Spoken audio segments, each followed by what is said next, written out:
ஸ்தோத்திரம்.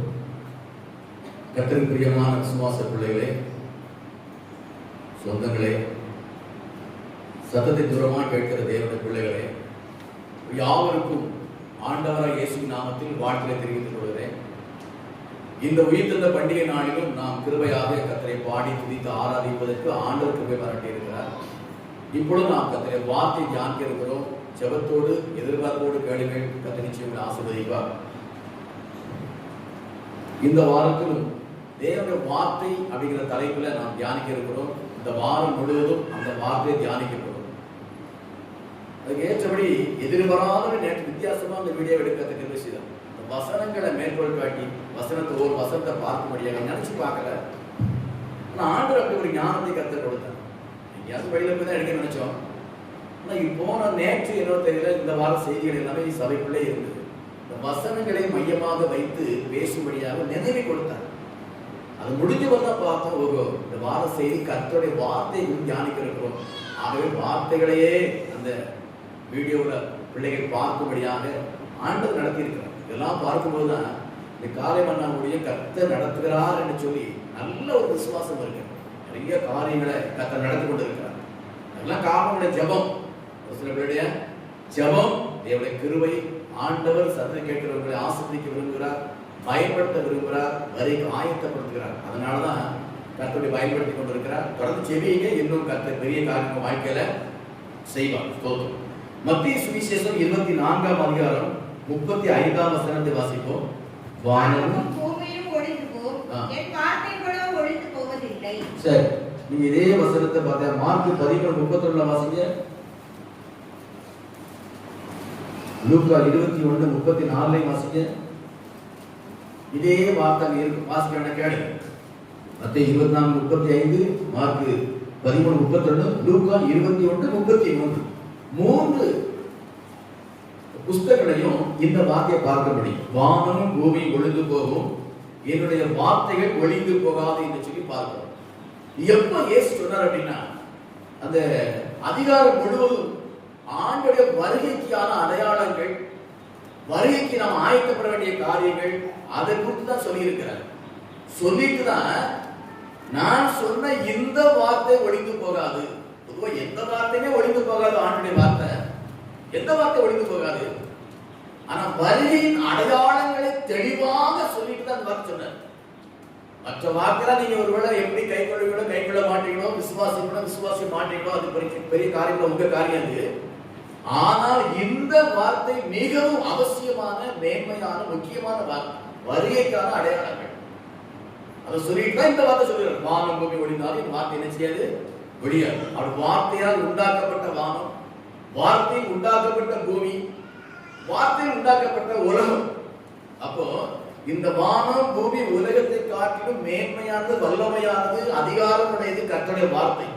அதனாலதான் சொன்னாரு, இந்த வார்த்தையால் உண்டாக்கப்பட்ட வானமும் பூமியும் ஒழிந்து போகும், இவளை உண்டாக்கிற வார்த்தை ஒழிந்து போகாது என்று சொல்லி ஆண்டவர் இயேசு சொன்னதை பார்க்கிறோம். கர்த்தருக்கு பிரியமானவர்களே, நான் விசேஷமா நான் வருவிக்கின்ற சொன்ன வார்த்தை அதை மென்ஷன் பண்ணி கர்த்தர் சொல்லுகிறார்.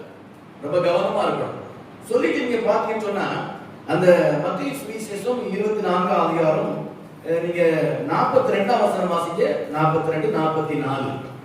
உங்கள் ஆண்டவர் இந்த நாளிலே வருவார் என்று நீங்கள் அறியாது இருக்கிறபடியினால் விழித்திருங்கள். 44.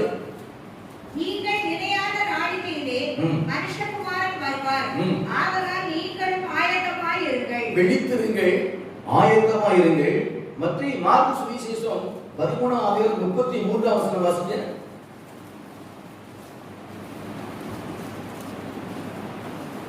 மார்க் 13:33. நீங்கள் அறியாதபடியால் எச்சரிக்கையாய் இருந்து விழித்திருந்து ஜெபம் பண்ணுங்கள். அந்த 35, 36, 37 3 வசனங்களிலுமே விழித்திருந்துங்கள் என்று சொல்லப்பட்டிருக்கு. விழித்திருங்கள். அதே போல நீங்க பாத்தீங்கன்னா லூக்கா 21:34 வாசிங்க. உங்கள் இருதயம் பெருந்தெண்டியினாலும் வெறியினாலும் லௌகீக கவலையினாலும் பாரமடையாதபடிக்கும் நீங்கள் நினையாத நேரத்தில் அந்த நாள் உங்கள் மேல் வராதபடி ஆண்டோட வருகை நாள் உங்கள் மேல் வராதபடிக்கு எச்சரிக்கையாய் இருங்கள். எச்சரிக்கையாய் இருங்கள். அல்லேலூயா, அல்லேலூயா, அல்லேலூயா. அதுக்கு பிறகு தொடர்ந்து கர்த்தர் நல்லவர். அப்போ 3 அதிகாரத்திலையும் வருகையை பத்தி சொல்லிட்டு இந்த வார்த்தை ஒழிந்து போகாத சொல்லி இருக்கிறார். நீங்க இந்த 3 அதிகாரத்தை வீட்டுல நல்லா வாசித்து பாருங்க. அது என்ன சொல்லி பாத்தீங்க அப்படின்னா, விழித்திரு அப்படிங்கிறது 6 முறை வரும். எப்படி விழிப்பா இருங்க, சீக்கிரம் இயேசு வரப்போகிறார், அது அடையாளம் நடந்து கொண்டிருக்குது. ஆகவே எப்படி செய்யுங்க, விழிப்பா இருங்க. ஒரு பிளைட்ல போறதுக்கோ, ட்ரெயின்ல போறதுக்கோ, பஸ்ல போறதுக்கோ போய் அந்த ஸ்டேஷன்ல போய் உட்கார்ந்து இருக்கும் போது தூங்கிட்டோம்னு சொன்னா இந்த வண்டி போயிடும். ஆனா அங்க பார்க்க நிறைய அறிவிப்பு கொடுப்பாங்க. நீ பிளைட்ல போனா 1 மணி நேரத்துக்கு முன்னால வந்துடும், வந்து போய் உள்ள உட்காந்துடணும். அங்க அனௌன்ஸ் பண்ணிட்டே இருப்பாங்க, ரயில்வே ஸ்டேஷன் அனௌன்ஸ் பண்ணிட்டே இருப்பாங்க, பஸ் ஸ்டாண்ட்ல கண்டக்டர் கூட்டிட்டே இருப்பார். மேல மேல மேல மேல யார் யார் இன்னொரு நம்பர் கேட்பாரு. ஆண்டவர் வருகையில் எந்த விதமான சத்தமும் கேட்காது, எப்போன்னு தெரியாது. திடீர்னு எக்கட சத்தம் கேட்கும், அடுத்த ஒரு இமை பொழுது எல்லாம் முடிஞ்சுட்டு அது தூங்கிட்டீங்கன்னா போச்சு. அதனால ஆண்டவர் விழித்திருங்கள் என்று சொல்லி இருக்கிறார். 6 முறை சொல்லி இருக்கிறார். ஜெபம் பண்ணுங்கள் 2 முறை சொல்லி இருக்கிறார். எச்சரிக்கையா இருங்க 2 முறை சொல்லி இருக்கிறாரு. ஆயத்தமா இருங்கள் 1 முறை சொல்லி இருக்கிறார். அல்லேலூயா. வேதங்களை வாசிக்கும் போது கொஞ்சம் பரந்த நோக்கத்தோடு வாசிக்கணும். ஒரு குறிப்பிட்ட வசனத்தை வாசிட்டோம்னா அப்படியே விட்டு விடாதபடி இந்த வசனம் எதுக்கு சொல்லப்பட்டது, யாருக்கு சொல்லப்பட்டது, எப்போ சொல்லப்பட்டது, இந்த வசனத்துக்கும் இயேசுவுக்கும் என்ன தொடர்பு, இந்த வசனத்தின்படி நான் என்ன செய்ய வேண்டும், இந்த அனுபவத்தோடு நீங்க வேத வாசிங்கன்னு சொன்னா நீங்க வேத பண்டிதர்கள் என்று பேர வாங்கலாம். கர்த்தர் அல்லேலூயா. இப்படித்தான் வேதத்தை வாசிக்கணும். சும்மா ஏதோ ஒரு வாக்குத்தத்தை மட்டும் வாசிச்சு ஆமென் அல்லேலூயா போட்டு பேரக்கூடாது. இப்படி வாசிங்கன்னா வேத அறிவு நீங்க வளருவீங்க. நீங்க இந்த வேதத்தை மற்றவர்களுக்கு போதிக்க முடியும். சந்தேகத்தோடு யாரும் கேட்டால் பதில் சொல்ல முடியும். அப்படிப்பட்ட தெளிவான விசுவாசிகள் இந்த கடைசி நாட்டில் நீங்க காணப்பட வேண்டும் என்று கர்த்தர் விரும்புகிறார். கர்த்தர் ஸ்தோத்திரம். அப்போ விழிப்பா இருக்கணும். சில காரண சுருக்கமா சொல்லி நான் முடிக்க ஆசைப்படுகிறேன். எபேசியர் புத்தகம் 5 அதிகாரம் 14 வசனம் எடுத்துக்கொள்வீங்களா? எபேசியர் 5:14.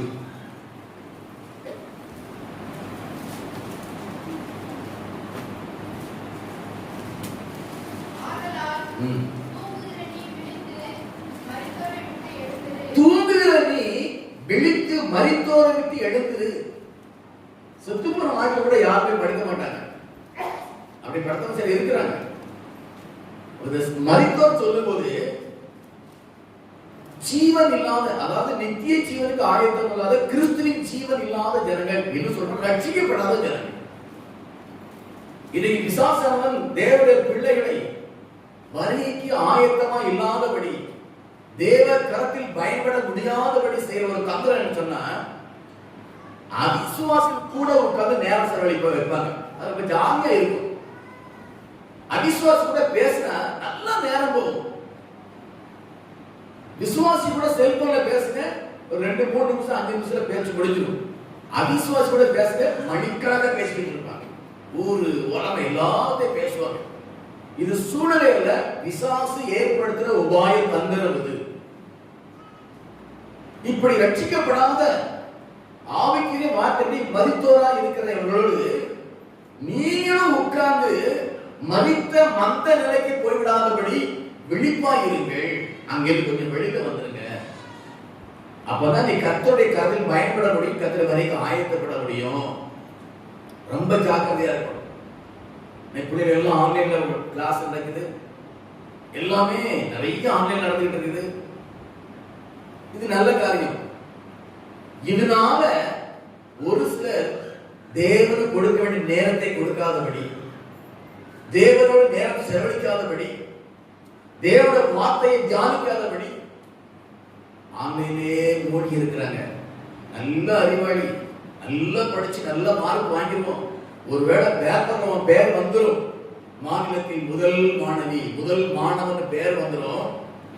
சிவபுத்திர பேர் இருக்காது, சிவபுத்திர பேர் இருக்காது. நாங்க ஒவ்வொரு முறை பரிச்சை ஆண்டவரே இந்த ஃபர்ஸ்ட் செகண்ட் மாநிலம் வருதே கர்த்தருடைய பிள்ளைகளும் வரட்டுமையான்னு சொல்லி நான் ஜெபம் பண்ணுவேன். நல்ல மார்க் வாங்கி நல்ல நீங்க பெரிய ஆளா வரணும், சந்தோஷம். அதற்காக தேவ சமூகத்தை நீங்கள் இழப்பீர்கள் சொன்னா அது பரிதாபமான ஒரு நிலைமையாய். அல்லேலூயா. அதனால மரித்தோரோடு தூங்கிக் கொண்டிருக்கிற நீ விழித்து எழுந்து தூரம் வந்து, இன்னொரு மறுத்த காரியம் உலக ஆசீர்வாதங்கள் சம்பாதிக்கணும். பணம் இல்லாம ஒண்ணுமே செய்ய முடியாது.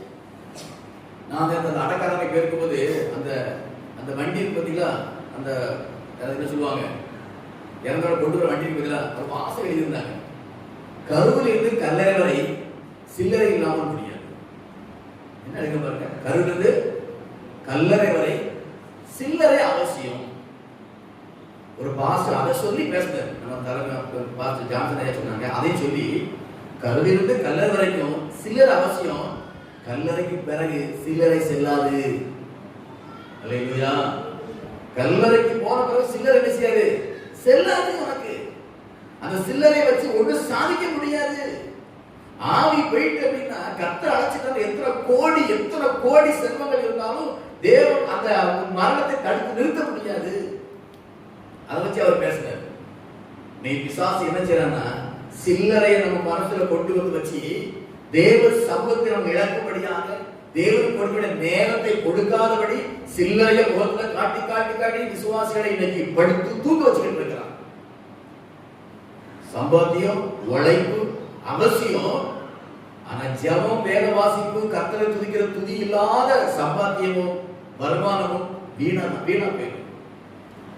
மனிதன் உலகை ஆதாயப்படுத்திக் கொண்டாலும் தன் ஜீவன் நஷ்டப்படுத்தினான் ஒரு பிரோஜனம் கிடையாது ஆண்டு சொல்லி இருக்கிறார். ஆனா பிசாசு இன்னைக்கு சம்பாத்தியத்தை முன்னால காட்டி காட்டி காட்டி ஆண்டவர் சமூகத்தோடு அநேக விசுவாச வேலையில எடுத்துக்கிட்டு இருக்கிறார். கடைசி காலம் கவனமா இருங்க, கைவிடப்பட்டு விட போகக்கூடாது. அல்லேலூயா. ஒன்று வெளிப்பாயிருங்க. இன்னொரு வசனம் 1 Peter 5:8 வாசனம் பாத்தீங்கன்னா, தெளிந்த புத்தியோடு வெளிப்பாயிருங்க. பிசாசானவன் எவனை விளங்குறான்னு சொல்லி சுற்றி வகதேடி கொண்டிருக்கிறான். நீங்கள் தெளிந்த புத்தியோடு வெளிப்பாயிருங்கள். கடந்த நாட்கள் இது குறித்து ஒரு வாரம் காலை மன்னாலும் செய்தி கேட்டோம். வாசிக்கலாமா நீங்க? 1 Peter 5:8.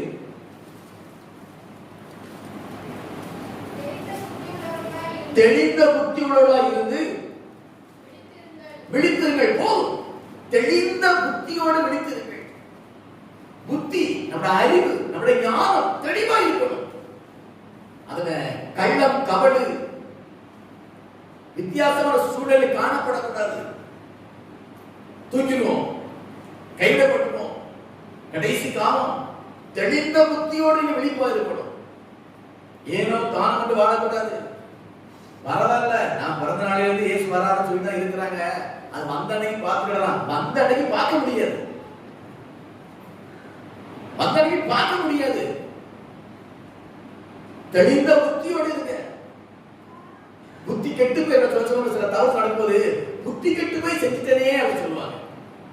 இந்த பூமியில எந்த காரியத்தையும் புத்தி கெட்டு போய் செய்திருந்தாலும் திரும்ப சரிப்படுத்த முடியும், அதை சாதிக்க முடியும், பெற்றுக்கொள்ள முடியும்.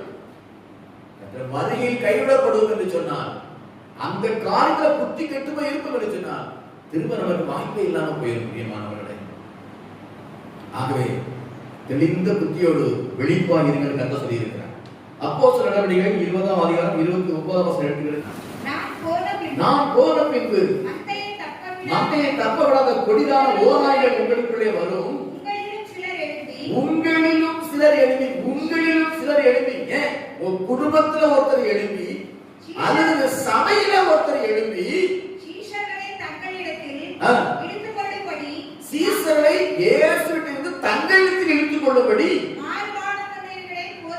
மாறுபாடானவர்களை போதிப்பார்கள். ரொம்ப கவனமா இருக்கணும், ரொம்ப கவனமா இருக்கணும். இன்னைக்கு எங்க செல்ல எதை ஆன் பண்ணாலும் நிறைய ஊழியர்களோட செய்தி, டிவி ஆன் பண்ணா ஊழியர்களோட செய்தி, இன்னைக்கு எக்கச்சக்கமான செய்தி. நல்ல செய்தி கேளுங்க, தப்பே கிடையாது. ஆனா கிறிஸ்துவை விட்டு இழுக்கிற செய்தியை கேட்டு ஏமாந்து போயிடாதீங்க. விசுவாசத்துக்கு வழிவிலகிற செய்தியை கேட்டு ஏமாந்துடாதீங்க. பரிசுத்தத்தை கெடுக்கிற செய்தியை கேட்டு ஏமாந்துடாதீங்க. உலகத்தின் ஆசீர்வாதங்களை மேன்மைப்படுத்தி பேசுகிற செய்தியை கேட்டு ஏமாந்துடாதீங்க. இயேசுவை பற்றி, பரலோகத்தை பற்றி, பரிசுத்தத்தை பற்றி, விசுவாசத்தை பற்றி பேசுற செய்தி நல்லா கேளுங்க. உங்களுக்குள்ளும் சிலர் எழுப்பி உங்கள் விசுவாசத்தை கரைப்படுத்துவதற்கு பிசாசு சிலரை பயன்படுத்துவான். தைரியமா சொல்றேன், உங்க குடும்பத்துல ஒரு எழுப்பலாம், சபைக்குள்ளே ஒருத்தர் கூட எழுப்பலாம். ரொம்ப கவனமா இருக்கணும் பிரியமான பிள்ளைகளை. வாலிப பிள்ளைகள் ரொம்ப கவனமா இருக்கணும். என்ன பெரிய ஜபம் அப்படின்பா ஒருத்தி, என்ன பெரிய பைபிள் வாசிப்பு அப்படின்னு சொல்லுவாங்க. ரொம்ப கவனமா இருக்கணும். கர்த்தர் ஸ்தோத்திரம். அடுத்த வசனம் இப்பொழுதும் சகோதரரே 31. ஆனபடியா நான் 3 வருஷ காலமா இரவு பகலும் கண்ணீரோடு இடைவிடாமல் அவரவருக்கு புத்தி சொல்லிக் கொள்வதை நினைத்து விழித்திருங்கள். பவுல் சொல்றாரு, எவ்வளவு புத்தி சொன்னப்பா அதை நினைச்சு வெளிப்பாயிரு. நான் சொல்றேன், நீங்க 20 வருஷம் விசுவாசி இருக்கிறீங்க, 15 வருஷம் விசுவாசி இருக்கிறீங்க, 10 வருஷம் விசுவாசி இருக்கிறீங்க, 5 வருஷம் விசுவாசி இருக்கிறீங்க. எத்தனை செய்தி கேட்டீங்களோ ஞாபகம் இருக்க. சிலர் குறிப்பெடுத்து வைக்கிறாங்க டைரியில். இப்ப டைரி வாங்கி கொடுத்த உங்களுக்கு போன வருஷத்துல நீ இல்லை, அதான் நீ குறிப்பெடுத்து வச்சுக்கிறீங்க. ஒரு நாட்டு உங்களுக்கு அது பயன்படும். நான் சொன்ன செய்தியை கேட்டு விழிப்பாயிருங்க. அல்லேலூயா, அல்லேலூயா, ஸ்தோத்திரம். புத்தி சொல்லி கொண்டு வந்ததை கேட்டு விழிப்பாயிருங்க. நான் சில புத்தி சொல்லும் போது உன் இடுப்புல நெஞ்சில குத்துற மாதிரி இருக்கும். அது எதுக்கு? காயப்படுத்துவது இல்ல, காய கட்டுவதற்கு. அல்லேலூயா. நான் நினைப்பேன், யாரையுமே ஒண்ணுமே சொல்லக்கூடாது. நான் மேலோட்டமா நம்ம பிரசங்கம் பண்ணிட்டா, மேலோட்டமா பேசிட்டா நல்லா இருக்குமா நினைப்பேன். நான் நினைக்கிறேன், எனக்கு ஆவியானவர் அதை அனுமதிக்கல. அல்லேலூயா, அல்லேலூயா. என் பேச்ச கேட்டு அழுதுட்டு இருக்கிறாங்க. நான் பேசும்போது சில துக்கத்தோட போயிருக்கிறாங்க. ஆனால் அவர்கள் காயம் கட்டப்பட்டிருக்கிறார்கள், ஆசிரியப்பட்டிருக்கிறார்கள். கேட்ட செய்தியை கேட்டு நீ எப்படி இருக்கணும்? வெளிப்பாடு இருக்க வேண்டும். அல்லேலூயா, ஸ்தோத்திரம். நீங்க இன்னும் பாத்தீங்கன்னா ஆதியாகமம் 9ஆம் அதிகாரம் 20-25 வசனம் வரைக்கும் வாசிக்கும். ஆதியாகமம் 9ஆம் அதிகாரம் 20-25 வரைக்கும்.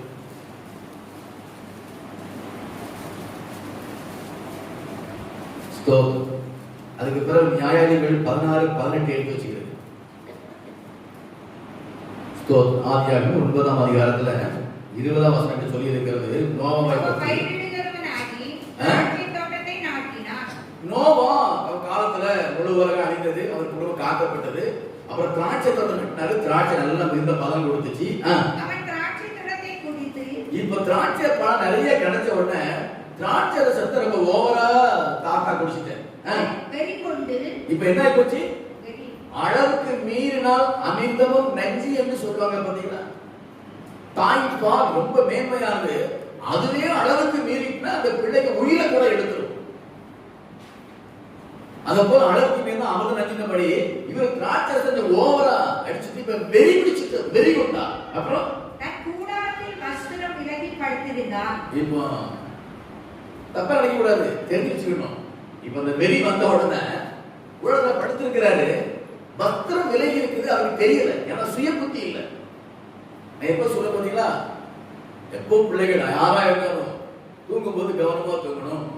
எல்லார் வீட்டுக்கு விருந்துக்கு போகும்போது ரொம்ப கவனமா நம்ம படுத்திருக்கணும். சொல்லுவேன், ஒரு கால்கள் சுவர் பக்கம் நீட்டுற மாதிரி படுக்கணும். அது ஒரு பாதுகாப்பு. நிறைய சொல்லியிருக்கிறார். இவர் இப்ப வஸ்திரம் விலகி படுத்திருக்கிறாரு. அப்பொழுது கானானுக்கு தகப்பனாகிய காம் தகப்பனுடைய நிர்வாணத்தை கண்டு வெளியில் இருந்த தன் சகோதரர் இருவருக்கும் அறிவித்தான். அப்பொழுது சேமும் யாவேத். சரி, 24ஆம் வசனம் மட்டும் வாசிங்க. வீட்ல இருக்கிற வாசம் பாருங்க. 24ஆம் வசனம் வாசிங்க. நோவா திராட்சை ரசத்தில் வெறி தெளிந்து. இப்ப நோவாவுக்கு திராட்சை ரசம் வெறி தெளிந்து விழித்த போது வெறி கொண்டு படுத்திருக்கும் போது நிர்வாணம் தெரியல அவனுக்கு. இப்ப விழித்த போதுதான் தெரியுது நான் என்ன லட்சணத்துல நான் படுத்திருக்கிறேன்னு சொல்லி. வீட்டிலே வாசி பாருங்க. அது நீங்க நிறைய காரியங்கள் இருக்கு, நான் எல்லாத்துக்கும் போகிறேன். இந்த விழிப்பப்பட்டு சொல்றேன். அப்ப நான் விழிப்பா இருந்தாதான் நான் எந்த நிலைமையில தவறு பண்ணுறது நமக்கு புரியும். அல்லேலூயா. விழிப்புனா தூங்காம இருக்கிறது அல்ல, கவனமா இருக்கிறது, எச்சரிப்பா இருக்கிறது. அதுதான் விழிப்பு. அப்படி தூங்காம இருக்கணும் நீ நினைச்சது விடாது. எச்சரிப்பாய், கவனமாய், பயத்தோடு, ஞானமாய், விவேகமாய் வாழ்வது என்று சொன்னால் அப்பதான் நம்மகிட்ட இருக்கிற குறைபாடு நமக்கு தெரியும். நம்மகிட்ட இருக்கிற ஒருவேளை கர்த்தருக்கு பிரியமில்லாத காரியம் நமக்கு தெரியும். விழிப்பா இல்ல, மனமோட போக்குல போவேன், புசிப்போ குடிப்போ சாவோம் அப்படின்னு போனோம்னா என்கிட்ட இருக்கிற குறைபாடு நமக்கு தெரியாது. நமக்கு இருக்கிற கர்த்தருக்கு பிரியமில்லாத காரியம் நமக்கு தெரியாது. விழிப்பா இருந்தாதான் நான் எந்த லட்சணத்துல குடும்பம் நடத்துறேன், எந்த லட்சணத்துல வாழ்ந்துட்டு இருக்கிறேன், எந்த லட்சணத்துல நான் ஆராதிக்கிறேன், எந்த லட்சணத்துல யாருக்கிற வாழ்க்கை இருக்குது என்று நமக்கு நல்லா தெளிவா தெரியும். பெரியவளா இருந்தாலும் சிறுபிள்ளையா இருந்தாலும் நானா இருந்தாலும் என் மனைவி பாஸ்டமா இருந்தாலும் அத்தனை பேருக்கு இந்த வார்த்தை பொருந்தும். விழிப்பா இல்லைன்னு சொன்னா நாம் இந்த பூமியில அசிங்கப்பட்டுருவோம். இந்த பூமியில கர்த்தருக்கு பிரியமில்லாம வாழ்க்கை வாழ்ந்துருவோம். கர்த்தர் வரைக்கு ஆயுதம் இல்லாமல் போயிடுவோம். அல்லேலூயா, அல்லேலூயா. இதே ஆதாரம் இன்னொரு வசனம் வாசிக்க, நியாயாதிபதிகள் புத்தகம் 16ஆம் அதிகாரம் 18ல இருந்து. சிம்சோன் தன் இருதயத்தை தெலிலாளுக்கு வெளிப்படுத்தின போது அவன் சொன்னா, பெலிஸ்தருக்கு ஆள் அனுப்பி வாங்கப்பா, இந்த ஒரு முறை வாங்க, நீங்க கேட்ட சிம்சோன் என் மடியில படுத்துக்கிற தூங்கிட்டு இருக்கிறான், இவன் வந்தீங்கன்னா அவனை பிடிச்சிட்டு போயிடலாம் சொல்லி அனுப்புறா.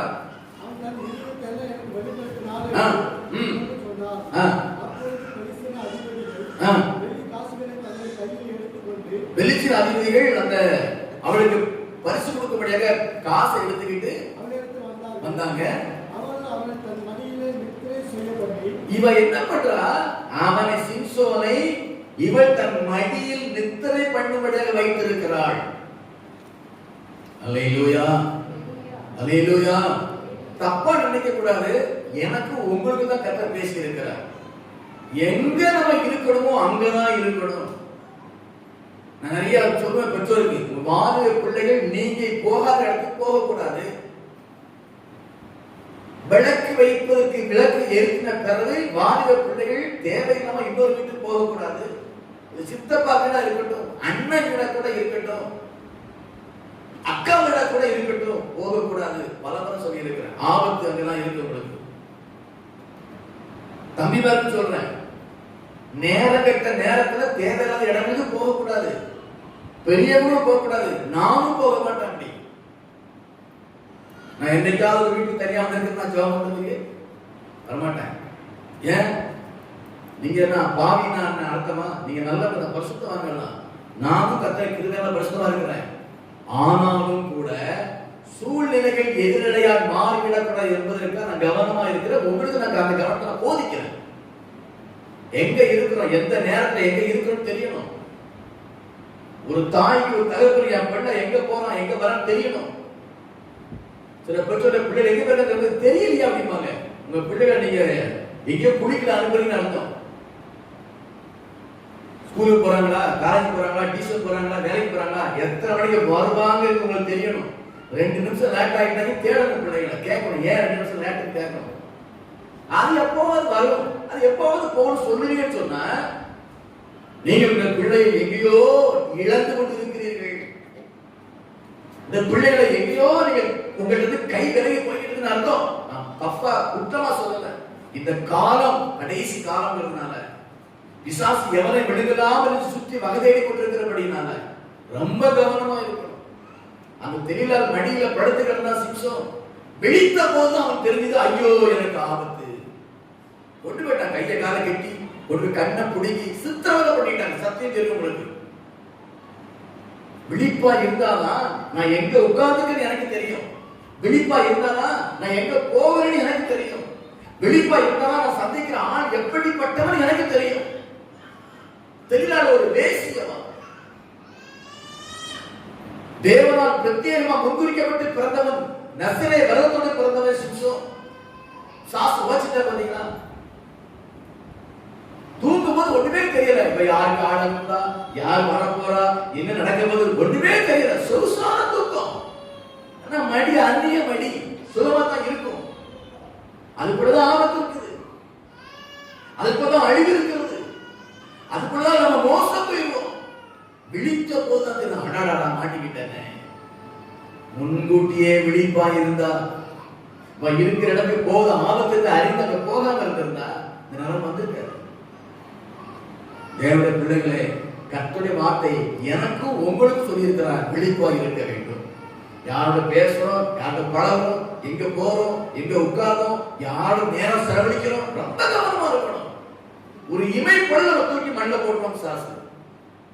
அது எப்படி முடியும்? நான் பெரிய பரிசுத்தவான், நீங்க பரிசுத்தவான் நாங்க ஒரே சொல்ல பாவி நான் சொல்லல. உங்ககிட்ட வந்து சோதிப்பான். இயேசு கிறிஸ்துவே சோதிச்சாரு. இயேசு நம்ம பெரிய ஆட்களா? வருவோம். கவனமா இருந்தா, விழிப்பா இருந்தா தப்பி செல்லலாம். கத்த வதைக்கு வருவது போயிடலாம். பிரியமானவர்களே, கர்த்தருக்கு ஸ்தோத்திரம். சரி, நீங்க யாத்திராகமம் 23 அதிகாரம் 21 வசனத்தை வாசிப்போம்.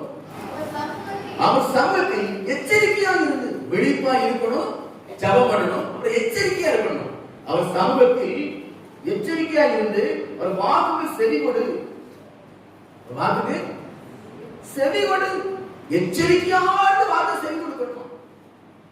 அல்லேலூயா, அல்லேலூயா. அவரை கோபப்படுத்தாத, உங்கள் துரோகங்களை அவர் பொறுப்பதில்லை, என் நாமம் அவர் உள்ளத்தில் இருக்கிறது. நீ அவர் வாக்கை நன்றாய் கேட்டு நான் சொல்லுவதையெல்லாம் செய்வாயாகி நான் உன் சத்துருக்களுக்கு சத்துருவாயும் விரோதியுமாக இருப்பேன். அல்லேலூயா. எச்சரிக்கையாய் இருந்து வார்த்தை கேட்கணும், எச்சரிக்கையாய் இருந்து வேதம் வாசிக்கணும், எச்சரிக்கையாக ஜெபம் பண்ணணுங்க. ஒரு சாஸ் இல்ல, ஒரு கோடி சாஸ் வந்து உங்களை அட்டாக் பண்ண முடியாது, பண்ண முடியாது. அது எச்சரிக்கையா இருந்தாலும் எதுக்கு அழிக்க முடியுமா? எப்ப எதுக்கு அழிப்பா?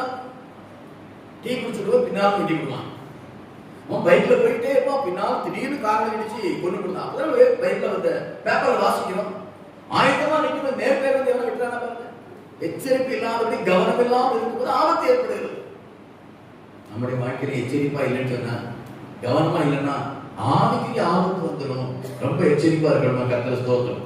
உபாகம புத்தகம் 8ஆம் அதிகாரம் 11 வசனத்திலிருந்து கர்த்தரை மறவாதபடி எச்சரிக்கையாயிரு. கர்த்தரை மறக்க கூடாது. ஞாயிற்றுக்கிழமை கர்த்தர் நினைவு, வெள்ளிக்கிழமை கர்த்தர் நினைவு, அப்படி இருக்க கூடாது. நம்ம நினைவுல நான் சொல்லுவேன்னா, மூச்சு விடுறது யாரும் மறக்கமா? மூச்சுட மறந்து சொல்லிட்டு செட்பட மூச்சுட மறந்துட்டான் அப்படின்னு நக்கலா சொல்லுவாங்க. செட்பட மூச்சு விடுவதற்கு எப்படி நான் மறப்பதில்லையோ, ஆட்டோமேட்டிக்கா தன்னால் நடந்துட்டு இருந்தோ, இதை போல ஆண்டவருடைய நினைவு உள்ளத்துல எப்போது இருக்கணும், மறந்து போகக்கூடாது.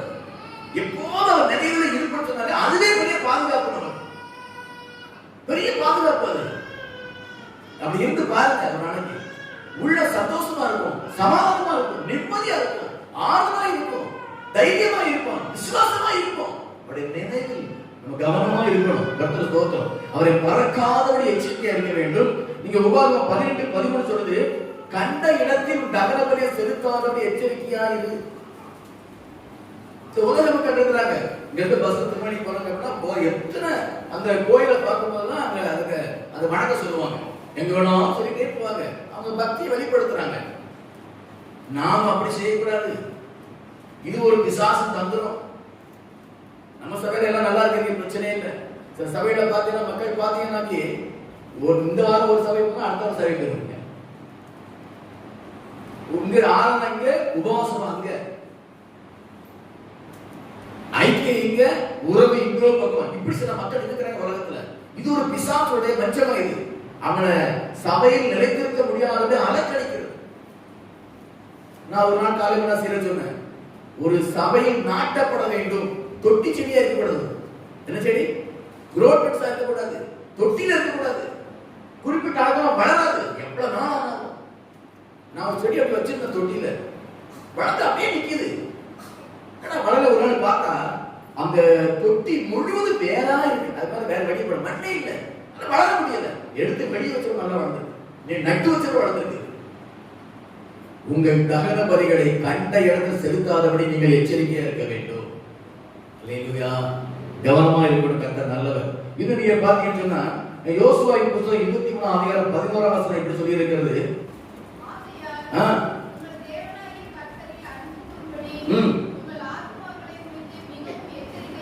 அன்பு கூறுவதற்கு எச்சரிக்கையா இருக்கணுமா?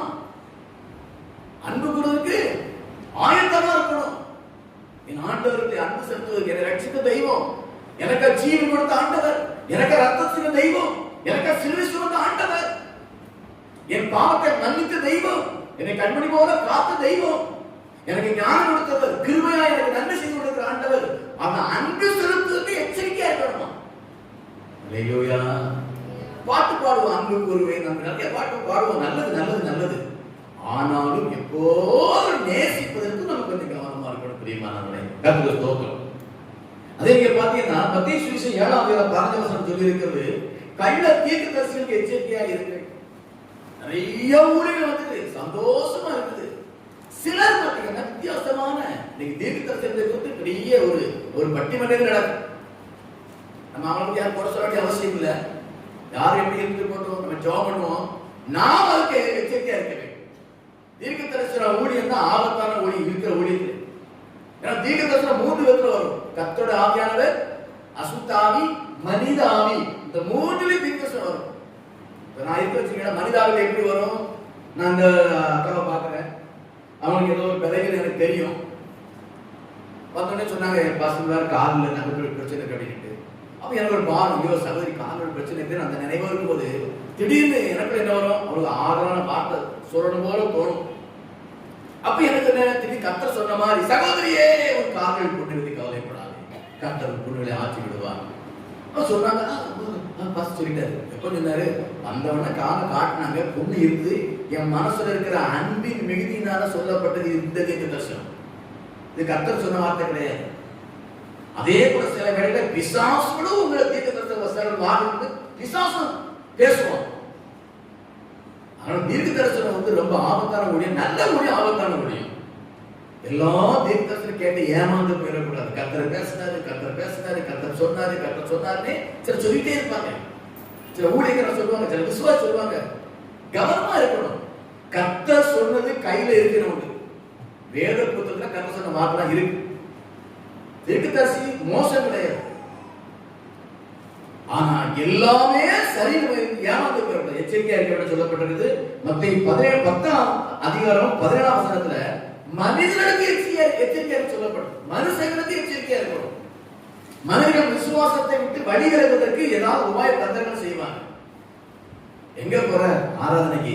ஆராதனை கொஞ்சம் பொறுத்து போக, சின்ன வேலை வந்துட்டு போயேன், சின்ன வேலை வந்துட்டு போய் அப்படிவாங்க. அங்க போவோம், அங்கதான் சோழி முடிஞ்சிடும். அவர் மணியை பார்த்தா ஆராதனை முடிஞ்சு கூட அந்த வேலை முடிஞ்சிருக்கும். மனிதர்களுக்கு எச்சரிக்கையா இருக்கு. ஆவிக்கிற வாழ்க்கையை தடை செய்வதற்கு, கெடுப்பதற்கு, அழிப்பதற்கு பிசாசுகிற மனிதர்களை ஆயத்தப்படுத்தி வச்சிருக்கிறார். ஆராதனைக்கு பெறப்படும் போது, ஜெபம் பண்ண ஆரம்பிக்கும் போதுதான் ஒருத்தர் வருவார். இயேசு கிறிஸ்துக்கு தலை சாக்கிய நேரம், சாப்பிட நேரம் இல்லை. எல்லாரும் வந்துட்டே போனாங்க. அப்படி வரலாம். அவங்க எதுக்கு வந்தாங்க? இயேசு உபதேசம் கேட்பதற்கும் இயேசுடைய நன்மையை பெற்றுக்கொள்வதற்கும் வந்தாங்க. அப்படி வர ஜனங்கள் கர்த்தர் கொண்டு வருது. நம்ம ஜெபத்தையோ நம்முடைய ஆவிக்குரிய நேரத்தை கெடுப்பதற்கு சில வந்தாங்கன்னா கவனமா இருக்கணும். அல்லேலூயா. மனிதர்களுக்கு எச்சரிக்கையா இருக்கு. அதே போல சொன்ன நான் எபேசியர் 6ஆம் அதிகாரம் 15ஆம் வசனம் வாசிங்க. இப்போ நான் முதல்ல சொன்னேன், எப்படி இருக்கணும்? நீங்க எப்படி இருக்கணும்? விழிப்பா இருக்கணும், எச்சரிக்கையா இருக்கணும். இப்போ ஆயத்தம். எபேசியர் 6:15 வாசிங்க.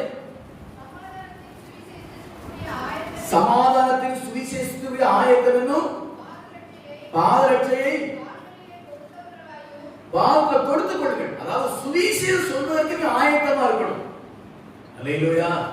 எந்த நேரத்துல எந்த மனுஷன் வந்து எந்த பிரச்சனையை சொன்னாலும் அவனுக்கு ஏற்ற ஆலோசனை சொல்வதற்கு ஆயத்தமா இருக்கணும். வைத்தோட ஒருத்த வாரான்னு சொன்னா பிள்ளைக்கு வேற முடியும், ஆண்டவர் ஆலோசனை செய்வார் அப்படின்னா அவனுக்கு எப்படி இருக்கும்? செய்வார். வயிற்று வலியோடு வருகிறவனுக்கு வயிற்று வலிக்கு ஏற்ற வார்த்தை சொல்லணும். என் பிள்ளைக்கு 30 வயசு ஆகி போச்சு, திருமணம் நடக்கலையே அப்படின்னா அவங்களுக்கு சொல்லணும். ஆண்டவர் ஏற்றத்தோட உண்டாக்குவார், இதெல்லாம் ஜெபம் பண்ணுங்க அப்படி சொல்லணும். அப்ப சமயத்துக்கு ஏற்ற சுவிசேஷத்தை பார்த்து சொல்வதற்கு ஆயத்தமா இருக்கணும். எப்போ ஆயத்தம்? வேதம் நல்லா வாசித்து வேத வசனம் உள்ளத்துல இருக்கணும். எந்தெந்த அற்புதம் ஏன் செய்திருக்கிறாரு, குஷ்டரோகி என்ன செஞ்சிருக்கிறாரு, காய்ச்சக்காரர் என்ன செஞ்சிருக்காரு, முடனுக்கு என்ன செஞ்சிருக்கிறாரு, கைவிடப்பட்ட என்ன செஞ்சிருக்காரு, இதெல்லாம் தெரிஞ்சு வச்சுக்கணும். வேதத்தை வாசிக்கணும். ரெண்டாவது பரிசுத்த ஆவியார் நிறைவோடு கூட நீங்க காணப்படும். அப்படி இருந்தாதான் எந்த மனிதனுக்கு எந்த நேரத்தில் சுவிசேஷம் சொல்றதுக்கு ஆயத்தமா இருக்க முடியும். பைபிளெல்லாம் திறக்க வேண்டாம், குறிப்பு நடலாம் பார்க்க வேண்டாம். இருதயம் ஆயத்தமாய் காணப்பட வேண்டும். நீங்க நல்ல வேதம் வாசித்து ஆவியானவரோடு இசைந்து இருப்பேன்னு சொன்னா எந்த நேரத்திலும் எந்த மனிதனுக்கும் இதயத்துக்கு ஏற்ற வார்த்தை சொல்வதற்கு நீங்கள் ஆயத்தமா இருக்கிறீர்கள் அர்த்தம். அல்லேலூயா, அல்லேலூயா. யோவான் சுவிசேஷம் 14:2-3 வாசிங்க. யோவான் 14.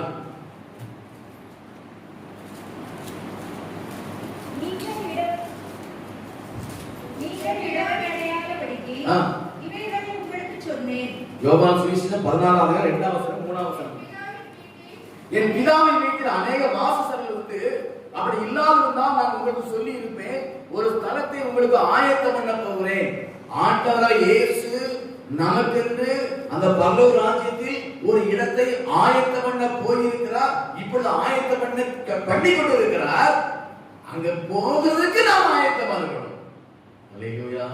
இந்த 3 சொல்றது, நான் போய் உங்களுக்கு ஸ்தலத்தை ஆயத்தம் பண்ண பின்பு நான் இருக்கிற இடத்தில் நீங்களும் இருக்கும்படி என்னிடத்தில் மறுபடியும் வந்து உங்களை என்னிடத்தில் சேர்த்துக் கொள்ளுவேன். அல்லேலூயா.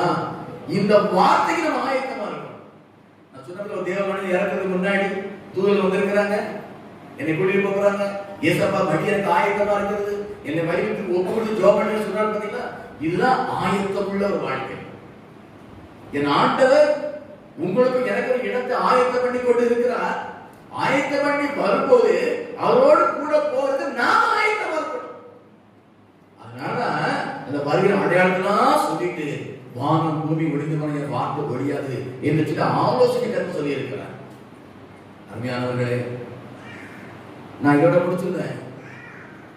இன்னைக்கு உலகமெங்கும் ஆசீர்வாதமான செய்தி நிறைய வந்துகிட்டு இருக்குது. நல்லது, நல்லது, தப்பே கிடையாது. அதோடு கூட வருகைக்கு ஆயத்தமாகிற செய்திகள் ரொம்ப மேன்மையான செய்தி. ஆசீர்வாதம் வேண்டாமா? வருகைக்கு ஆயத்தமா இருந்தா ஆசீர்வாதம் தன்னால வருங்க.